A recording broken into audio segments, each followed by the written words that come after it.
الله أكبر.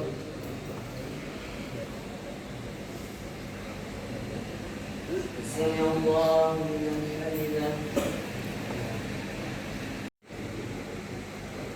الله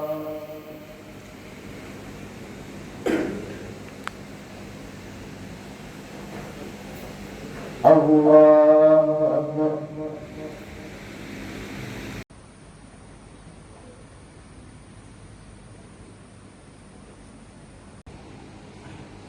السلام عليكم ورحمة الله. السلام عليكم ورحمة الله. الإسمة إسمتك اللهم إن كان رزقنا في السماء فأنزله وإن كان في الأرض فأخرجه وإن كان مؤسرا فيسره وإن كان حراما فطهره. Kita harus belajar menerima satu kepastian yang di luar kendali kita manusia. Kita belajar menerima kepastian dari Allah SWT yang di luar kendali kita. Kemudian yang kedua, harapan saya anak-anak sekalian, kalian tetap semangat, tetap bersemangat puasa, semangat belajar. Kalau kita mesti bersyukur bahwa kita sekarang sedang menjalankan prosesnya. Proses panggilan perintahnya apa? Setelah dapat tidak beriman, kita memanggil seruan itu, mendatangi itu. Nah, kita sekarang melaksanakan ya ayyuhalladzina amanu kutiba alaikumus syiyam. Kita melaksanakan syiyam Ramadan, puasa Ramadan. Dan mengapa yang saya ajak bersyukur? Karena hari ini kita bisa puasa dengan tenang. Di Amunta ini aman, di Indonesia khususnya di Amunta ini aman, kita berpuasa itu bisa khusyuk berpuasa. Kita kalau membandingkan, saya mendengarkan ceritanya Abdurrahman anak Salmasri yang ada di gambar ini. Dia sekarang usianya 10 tahun, lahir di Gaza, Gaza Utara tepatnya. Keluarganya bercerita pada tim dompet Quran pada kami, itu ketika dia lahir di Gaza itu bom terus-terusan. Bahkan di usia dia lahir 1, 2, 3, 4, 5 tahun dia melihat langsung bagaimana bom itu selalu diledakkan, anak-anak ditembaki seperti itu. Melihat, menyaksikan langsung kakek neneknya meninggal syahid. Ya, coba bayangkan itu, kita yang anak puasa atau yang anak mau buka atau yang anak tidur, yang anak guring habis taraweh tiba-tiba datang itu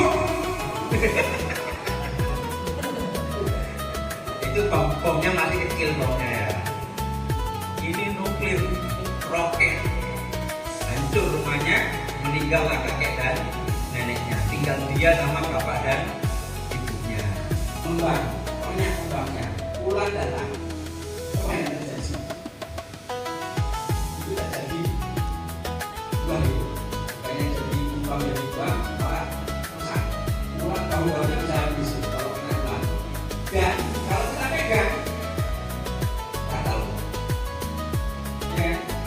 Jadi pulang sebelum puasa satu menjijikan, dua memilihkan, kita rakus, dan yang keempat bisa memberikan kita penyakit tulang. Nah, tapi setelah dia puasa dalam beberapa hari itu berubah dirinya menjadi kepompong. Dia tidak makan. Nah, setelah jadi kepompong dalam hitungan hari itu, maka dia akan merubah dirinya menjadi kupu-kupu. Nah, sekarang perbedaannya ulat itu gitu. Sebelum puasa namanya ulat, perilakunya ya seperti itu, ulat berubah dari kepompong, akhirnya setelah puasa dia jadi kupu-kupu. Bagaimana bentuknya kupu-kupu? Nah, indah kan dia?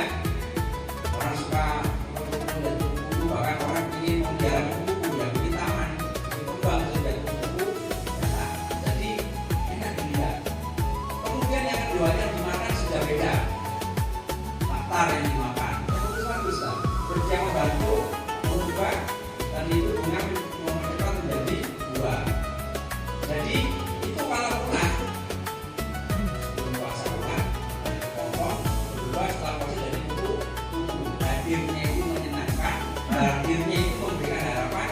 hadirnya itu memberikan manfaat. Ulum Ansari dari kelas 11 di sini bertanya Pak. Jadi dari salah satu ceramahnya itu mendengar masalah menyukui dunia nih, menyukui akhirat ya. Maksud ulum kan ulum masa malih menyukui dunia ini yang banyak-banyak hal-hal yang ada baik-baik gitu. Dari peperangan, perburukan, penculikan sebenarnya itu ketika ulum mendengar kisahnya tuh ada juga orang yang kadang mampu itu. Ulum masa kali juga kan yang tampil itu. Masih bersyukur di dunia kayak ini. Jadi ya kalau merasakan dari itu, kenapa mereka bakal dapat sesuatu yang kita punya dan yang kita punya. Jadi kalau kita berikan kepada dia, ini kesusahan. Apalagi yang di Palestina, ya kita sih belajar mengatakan aneh. Itu yang mau tanya. Terima kasih. Assalamualaikum warahmatullahi wabarakatuh.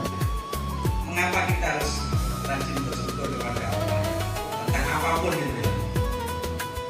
Karena sekali lagi yang ditetapkan oleh Allah itu pasti ada hikmahnya. Kenapa ada orang miskin? Kenapa ada orang kaya? Kenapa tidak dibikin aja kaya semua? Kenapa kalau ada lomba harus ada yang juara, harus ada yang kalah? Kenapa tidak dibikin juara aja semuanya? Nah, disitulah kita bisa melihat dan bersyukur ya, mengapa ada orang miskin. Nah, adanya orang miskin itu, ya kan, itu bagi orang kaya itu kesempatan untuk bersedekah. Bagi orang yang tidak punya, itulah nikmat terbaik yang Allah kirimkan kepadanya, rezeki yang pas dari orang yang kaya. Pada waktu peristiwa itu di mana ayah ibunya Abdul Rahman Al-Masri dan juga Syekh Abdul Rahman pada saat itu, kemudian mungkin setelah peristiwa itu apakah mereka keluar atau mereka tetap bertahan di sini? Terima kasih. Yang di Gaza Utara ini. Kemudian malamnya kena bom, kakinya juga sama, kakinya hilang semua. Tinggal Abdul Rahman, kemudian adiknya sama kedua orang tuanya. Nah sekarang posisi mereka di mana? Nah sekarang mereka posisinya ada di Indonesia. Jadi ketika usia 5 tahun pasca kejadian itu ada rezeki untuk abahnya Abdul Rahman, beliau malah diberi hadiah S2 di UIN Jakarta. Akhirnya mereka BRI di sana disekolahkan ke Indonesia, ke Jakarta. Nah sekarang dia tinggal di Depok, Jakarta. Ini bapak ibunya Abdul Rahman dan adiknya. Nah makanya dia safari ke sini kan, membantu. Bapaknya sekarang di mana? Keliling juga berdakwah ke Aceh, ke Sumatera. Nah untuk Abdul Rahman dikirim ke Kalimantan Selatan dan juga Jawa Timur. Pisma. Nah, Indonesia salah satu anggotanya dan memberikan sejumlah uang yang cukup banyak. Nah ini di komentarnya itu ada yang mendukung, ada yang tidak mendukung. Keberadaan di Indonesia ikut masuk anggota di World yang dibentuk Presiden Amerika. Mungkin komentar dari Amir bagaimana?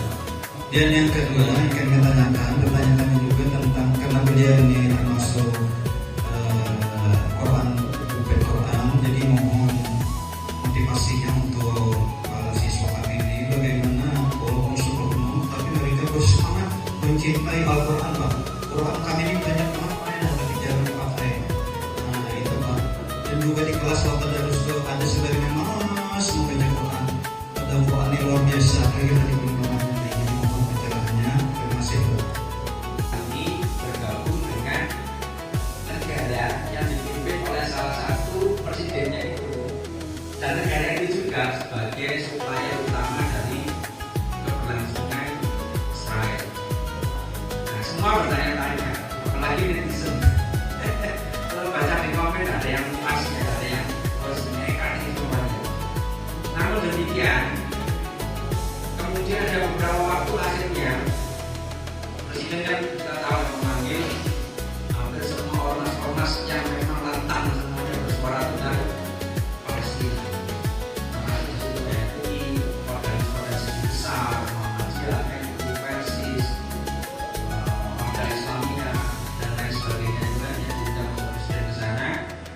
masuk Dewan Dakwah Indonesia DDI. Nah setelah keluar dari situ, mereka wajahnya berubah menjadi positif. Nah, kalau yang turun dengarkan langsung penjelasannya dari Dr. Adi Husaini, Ketua Dewan Dakwah Indonesia. Memang ini bagian daripada strategi Indonesia. Karena di situasi yang global ini semuanya serba tidak jelas. Dan Indonesia berada pada posisi yang tidak mudah. Tapi harapannya adalah ini memang katanya itu strategi untuk bisa melunakkan kebijakan-kebijakan Amerika. Katanya sih begitu. Ya semoga lah kita harus tunggu saja. Kalau yang perlu dengarkan langsung dari Ketua Dewan Dakwah itu Ustaz Muhammad Husaini itu jawabannya. Strategi negara untuk bisa ngerem lah bahasanya Amerika itu tidak terlalu sporadis untuk membangun Palestina. Dulu apa manfaatnya bagi kita? Seperti halnya kita datang di sini lah. Sebenarnya apa sih manfaatnya kita datang di ruangan ini? Kalau kita tidak tahu manfaatnya, ya akhirnya yang datang sekedar datang untuk mau memenuhi perintah dari sekolah gitu aja. Setelah keluar pengajian ini ya bisa biasanya nggak dapat apa-apa, nggak ingat. Kalau yang cuma ingat ya assalamualaikumnya saja. Isinya apa? Bahwa alam bisa. Nah, untuk kita bisa termotivasi, ketahui dulu apa manfaatnya bagi itu. Sama dengan Quran. Ramadan ini menjadi bulan yang mulia. Salah satu pendukung utamanya adalah karena Al-Quran diturunkan di bulan Ramadan. Makanya juga disebut Syahrul Ramadan. Dan Al-Quran, coba perhatikan.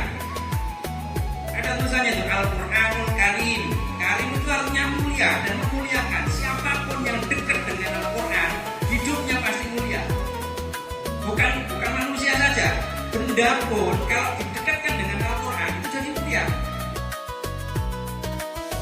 Perkenalkan, Ulum dari Butasima dari kelas 12 izin bertanya. Tadi Ustaz ada menjelaskan tentang puasa seperti ular dan ular.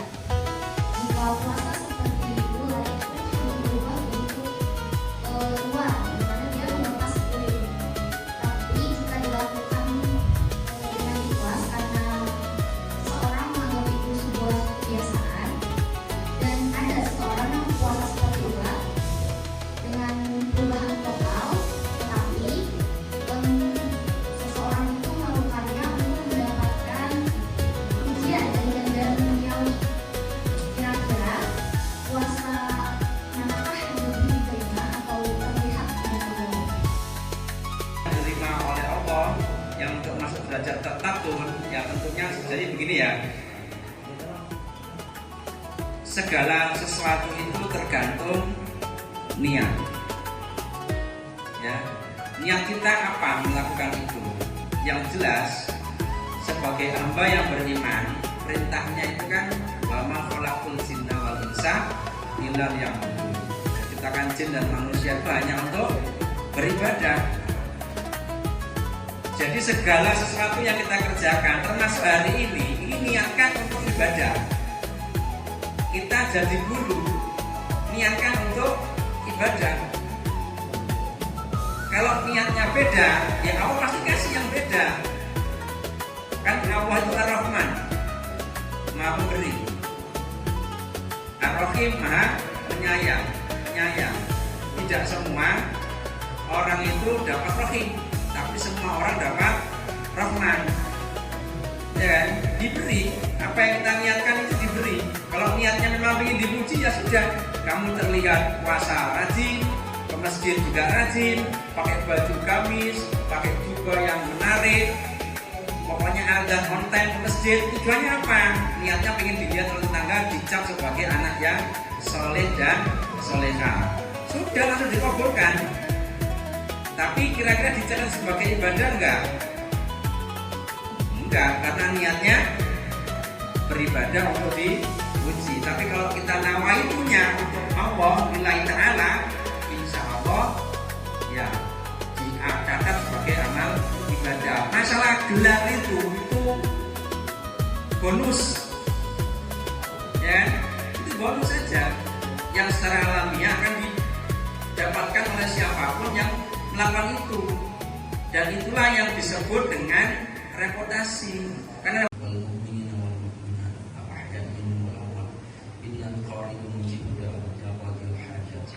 Rabbana zalamna anfusana wa illam taghfir lana wa tarhamna lanakunanna minal khasirin. Rabbana hab lana min azwajina wa dhurriyyatina qurrata a'yun waj'alna lil muttaqina imama. Allahumma inna nas'aluka al-huda wa at-tuqa wal 'afafa wal ghina. Rabbana atina fid dunya hasanah wa fil akhirati hasanah wa qina adzabannar. Sallallahu ala sayyidina Muhammadin. Subhana rabbika rabbil izzati amma yasifun, wassalamu ala mursalin, walhamdulillahi rabbil alamin.